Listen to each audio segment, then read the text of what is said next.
Numbers chapter 11, beginning in verse number 1, the people complain. Now the people became like those who complain of adversity in the hearing of the Lord. And when the Lord heard it, his anger was kindled, and the fire of the Lord burned among them and consumed some of the outskirts of the camp. The people therefore cried out to Moses, and Moses prayed to the Lord, and the fire died out. So the name of that place was called Taberah, because the fire of the Lord burned among them. The rabble who were among them had greedy desires, and also the sons of Israel wept and said, "Who will give us meat to eat?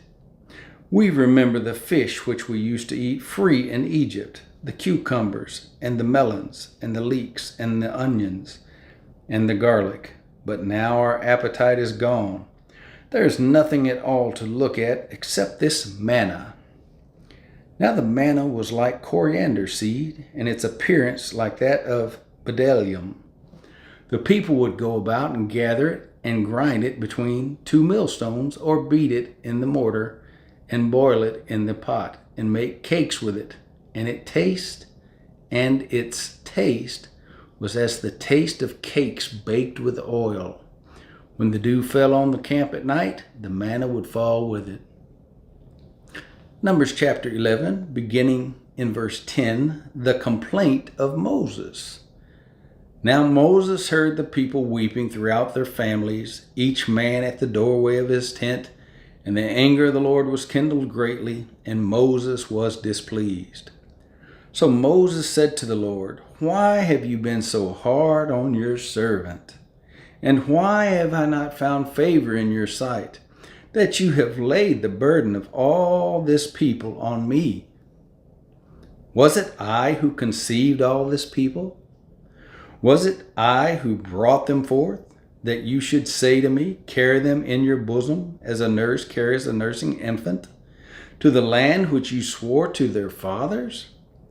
Where am I to get meat to give to all these people? For they weep before me, saying, 'Give us meat that we may eat.' I alone am not able to carry all this people, because it is too burdensome for me. So if you are going to deal thus with me, please kill me at once, if I have found favor in your sight, and do not let me see my wretchedness." Numbers chapter 11, beginning in verse number 16, 70 elders to assist. The Lord therefore said to Moses, "Gather for me 70 men from the elders of Israel, whom you know to be the elders of the people, and their officers, and bring them to the tent of meeting, and let them take their stand there with you. Then I will come down and speak with you there, and I will take of the Spirit who is upon you, and will put him upon them, and they shall bear the burden of the people with you, so that you will not bear it alone. Say to the people, 'Consecrate yourselves for tomorrow, and you shall eat meat. For you have wept in the ears of the Lord, saying, Oh, that someone would give us meat to eat. For we were well off in Egypt. Therefore the Lord will give you meat, and you shall eat. You shall eat not 1 day, nor 2 days, nor 5 days, nor 10 days, nor 20 days, but a whole month, until it comes out of your nostrils and becomes loathsome to you, because you have rejected the Lord who is among you, and have wept before him, saying, Why did we ever leave Egypt?' But Moses said, The people among whom I am are 600,000 on foot. Yet you have said, I will give them meat, so that they may eat for a whole month. Should flocks and herds be slaughtered for them, to be sufficient for them? Or should all the fish of the sea be gathered together for them, to be sufficient for them?" The Lord said to Moses, "Is the Lord's power limited? Now you shall see whether my word will come true for you or not." So Moses went out and told the people the words of the Lord. Also he gathered 70 men of the elders of the people, and stationed them around the tent. Then the Lord came down in the cloud and spoke to him, and he took of the Spirit who was upon him and placed him upon the 70 elders. And when the Spirit rested upon them, they prophesied, but they did not do it again. But 2 men had remained in the camp. The name of one was Eldad, and the name of the other Medad. And the Spirit rested upon them. Now they were among those who had been registered, but had not gone out to the tent. And they prophesied in the camp. So a young man ran and told Moses and said, Eldad and Medad are prophesying in the camp. Then Joshua the son of Nun, the attendant of Moses from his youth, said, Moses, my Lord, restrain them. But Moses said to him, Are you jealous for my sake? Would that all the Lord's people were prophets, that the Lord would put his Spirit upon them. Then Moses returned to the camp, both he and the elders of Israel. Numbers chapter 11, beginning in verse number 31, the quail and the plague.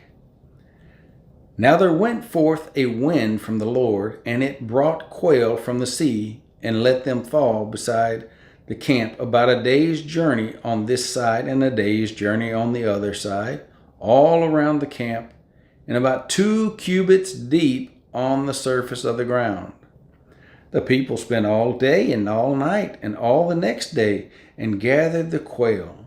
He who gathered least gathered 10 homers, and they spread them out for themselves all around the camp. While the meat was still between their teeth, before it was chewed, the anger of the Lord was kindled against the people, and the Lord struck the people with a very severe plague. So the name of that place was called Kibroth Hattava, because there they buried the people who had been greedy. From Kibroth Hattava, the people set out for Hazeroth, and they remained at Hazeroth. Numbers chapter 12, beginning in verse number 1. The murmuring of Miriam and Aaron. Then Miriam and Aaron spoke against Moses because of the Cushite woman whom he had married, for he had married a Cushite woman. And they said, Has the Lord indeed spoken only through Moses? Has he not spoken through us as well? And the Lord heard it. Now the man Moses was very humble, more than any man who was on the face of the earth. Suddenly the Lord said to Moses and Aaron and Miriam, and to Miriam, You 3 come out to the tent of meeting. So the 3 of them came out. Then the Lord came down in a pillar of cloud and stood at the doorway of the tent, and he called Aaron and Miriam. When they had both come forward, he said, Hear now my words. If there is a prophet among you, I, the Lord, shall make myself known to him in a vision. I shall speak with him in a dream. Not so with my servant Moses. He is faithful in all my household. With him I speak mouth to mouth, even openly and not in dark sayings. And he beholds the form of the Lord. Why then were you not afraid to speak against my servant Moses? So the anger of the Lord burned against them, and he departed. But when the cloud had withdrawn from over the tent, behold, Miriam was leprous, as white as snow. As Aaron turned toward Miriam, behold, she was leprous. Then Aaron said to Moses, O my Lord, I beg you, do not account this sin to us in which we have acted foolishly, and in which we have sinned. Oh, do not let her be like one dead, whose flesh is half eaten away, when he comes from his mother's womb. Moses cried out to the Lord, saying, O God, heal her, I pray. But the Lord said to Moses, if her father had but spit in her face, would she not bear her shame for 7 days? Let her be shut up for 7 days outside the camp, and afterward she may be received again. So Miriam was shut up outside the camp for 7 days, and the people did not move on until Miriam was received again. Afterward, however, the people moved out from Hazeroth and camped in the wilderness of Paran.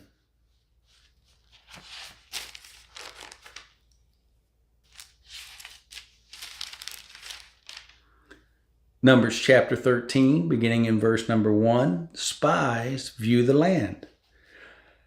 Then the Lord spoke to Moses, saying, send out for yourself men so that they may spy out the land of Canaan, which I am going to give to the sons of Israel. You shall send a man from each of their fathers' tribes, every one a leader among them. So Moses sent them from the wilderness of Paran at the command of the Lord, all of them men who were heads of the sons of Israel. These then were their names: from the tribe of Reuben, Shemua, the son of Zakur; from the tribe of Simeon, Shaphat, the son of Hori; from the tribe of Judah, Caleb, the son of Jephunneh; from the tribe of Issachar, Igal, the son of Joseph; from the tribe of Ephraim, Hoshea, the son of Nun; from the tribe of Benjamin, Palti, the son of Raphu; from the tribe of Zebulun, Gadiel, the son of Sodai; from the tribe of Joseph; from the tribe of Manasseh, Gadai, the son of Susai; from the tribe of Dan, Amiel, the son of Gamaliel; from the tribe of Asher, Sethur, the son of Michael; from the tribe of Naphtali, Nabai, the son of Vopsi; from the tribe of Gad, Geuel, the son of Machi. These are the names of the men whom Moses sent to spy out the land. But Moses called Hoshea, the son of Nun, Joshua. When Moses sent them to spy out the land of Canaan, he said to them, go up there into the Negev, then go up into the hill country.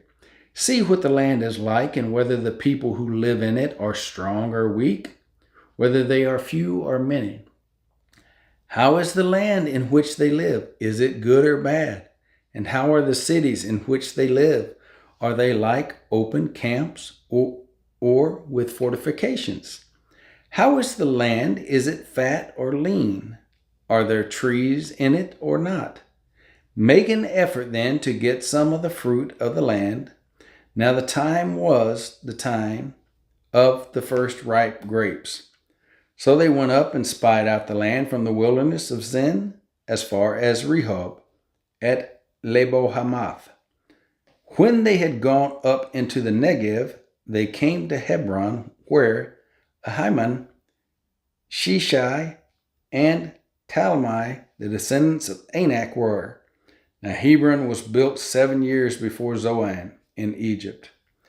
Then they came to the valley of Eshcol, and from there cut down a branch with a single cluster of grapes, and they carried it on a pole between 2 men with some of the pomegranates and the figs. That place was called the Valley of Eshcol because of the cluster which the sons of Israel cut down from there. Numbers chapter 13, beginning in verse 25. The spies' reports. When they returned from spying out the land at the end of 40 days, they proceeded to come to Moses and Aaron and to all the congregation of the sons of Israel in the wilderness of Paran and Kadesh, and they brought back word to them and to all the congregation and showed them the fruit of the land. Thus they told him and said, we went into the land where you sent us, and it certainly does flow with milk and honey, and this is its fruit. Nevertheless, the people who live in the land are strong, and the cities are fortified and very large, and moreover, we saw the descendants of Anak there. Amalek is living in the land of the Negev, and the Hittites and the Jebusites and the Amorites are living in the hill country, and the Canaanites are living by the sea and by the side of the Jordan. Then Caleb quieted the people before Moses and said, "We should by all means go up and take possession of it, for we will surely overcome it." But the men who had gone up with him said, "We are not able to go up against the people, for they are too strong for us." So they gave out to the sons of Israel a bad report of the land which they had spied out, saying, The land through which we have gone in spying it out is a land that devours its inhabitants, and all the people whom we saw in it are men of great size. There also we saw the Nephilim, the sons of Anak, are part of the Nephilim. And we became like grasshoppers in our own sight, and so we were in their sight.